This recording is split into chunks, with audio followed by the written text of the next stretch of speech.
கவிதைகள் கேட்டாங்க. 9th standard பாய் என்கிட்ட கேட்டது பாரதிதாசன் கவிதைகள். வாங்கி தரேன்டா, உனக்கு வாங்கி தரேன். சுந்தரராமசாமியின் புளியமும் மரத்தின் கதை இருக்கு, அதையும் படி, அதையும் வாங்கி தரேன்னு சொன்னேன். அது என்னன்னு தெரியாது மிஸ், படி, வாசிப்பு பழக்கத்தை வச்சுக்கோ. உங்களுக்கு இன்னைக்கு சொல்றேன், நூல்னு பேர் வச்சாம்பார் தமிழன் புக்குக்கு. ஏன் யோசிச்சு பார்த்துருக்கீங்களா? வலம்புரி ஜான் சொன்னாரு, காதுகள் என்கின்ற இந்த துளைகளில் நல்ல நூல் நுழைந்தால் என்ன நடக்கும் அப்படிங்கிறத சொல்றதுக்கு சொல்றார். ஊசியின் காதுகளில் நூல் நுழைந்தால் அது ஆடையின் கிழிசல்களை தைக்கும். நல்ல காதுகள் என்கின்ற இந்த துளைகளில் நல்ல நூல்கள் நுழைந்தால் இதயத்தில் இருக்கக்கூடிய கிழிசல்கள் தைக்க உதவும். அதனால் நூல் என்று பெயர் வைத்தான் தமிழன். நூல் வாசிக்கணுங்க. ஒரு நூலுக்கு நாம் செய்யக்கூடிய ஆகப்பெரிய அவமரியாதை அதை வாசிப்பாமல் இருப்பதுதான். இதுவரைக்கும் நீங்கள் எந்த நூலையும் காசு கொடுத்து வாங்கியதே கிடையாது. வாங்கியது எல்லாம் காகித கூலியும் அச்சுக்கூலியும் தவிர எந்த நூலையும் காசு கொடுத்து உங்களால் வாங்கிவிடவே முடியாது. சிந்தனைகளை எப்படி பணம் கொடுத்து வாங்க முடியும்? அவ்வளவு உயர்ந்தது புத்தகங்கள். அவன் புத்தகத்தை கேட்டான், தரேன்டான. எப்படி மிஸ் எழுதுறது? ஒரு பாட்டு சொல்றேன்டா, எழுது நீ.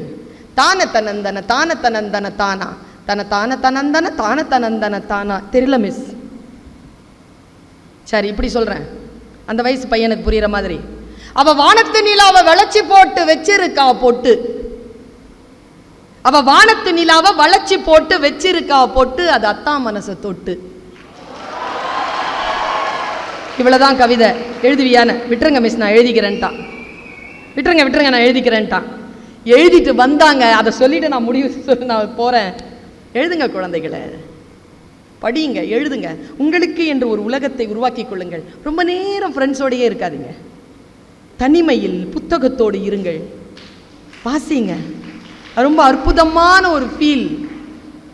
வகுப்பறைகளில் இருந்து வெளியேறி நூலகங்களில் உங்களுடைய துறை சார்ந்த நூல்களை மட்டும் வாசிக்காமல் இலக்கியங்களை வாசித்து அதில் கொஞ்ச நேரம் அப்படி இளைப்பாரி கொண்டு வாருங்கள். அது உங்களுக்கு ஆயுளை கூட்டி தரும், உங்களுக்கு சக்தி நிலையை கூட்டி தரும். நான் சொல்லுகிறேன். அவன் குழந்தை வந்து அடுத்த நாள் டைரி கொடுத்தான், எழுதியிருந்தாங்க. அதுவும் எனக்கு ஃபோட்டோகிராஃபிக்கல் மெமரி, அப்படியே சொல்கிறேன். கண்ணுக்குள்ளி இருக்கு காவேரி போல காத்து இருக்கும் பொண்ணு. அந்த பொண்ணை பற்றி தான் எழுதியிருக்கிறான். அவனால் அங்கிருந்து வெளியில் ஏற முடியல, அவனுக்கு இன்னும் பயிற்சி தேவை.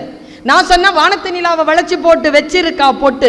அவன் சொல்கிறான் கண்ணுக்குள்ளி இருக்கு காவேரி போல காத்து இருக்கும் பொண்ணு. அப்போ காவேரி வரல, பிரச்சனை.